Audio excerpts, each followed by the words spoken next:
دا واقعیا خو ټول منیر ته پته لګېدلې ده.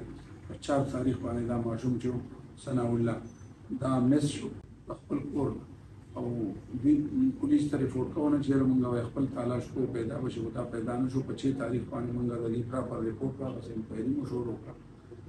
بیا مونږ ډېرې پیرې د دې مدعي دې کور ته ورغلي یو او دوی مو هلته دا خاندان چې دی نو دا مو لږ لږ او سرسري اورېدلې دی. هلته مونږ چې هغه لوکیشن ته وکاته مونږ په دې نتیجه ورسېدو دا ټیم دا سپیشلي د دې ایډیشنلي سیچوېشن د دې ایفرټس دي. دې نتیجه مونږ ورسېدو چې دا کوم معامله دننه کېدای شي د بهر نه څوک نه دی راغلی، دا کور داسې دی، دا لوکیشن داسې دی چې دلته یو اجنبي نه شي راتلی. په هغې والا مونږ انکوایري شروع کړه او دا د دوی دا خاندان مو پکې مختلف کسان مو پکې واورېدل. بیا دا احسان الله چې دی دې مونږ ایز ا مین سسپیکټ راوچت کړو، دې مونږ یې ټارګېټ کړو او دې بریک شو. دومره نه چې یاره واقعي ما دا خپل وراره چې دی دا قطع کړی دی، اوبو کې مې پکړی دی، ساه مې تېستلی دی. بیا مې د هغې نه وروستو هم په دغې خوا کې د یو ګډ پلان دی غواړي چې دا خبره منډلې ده.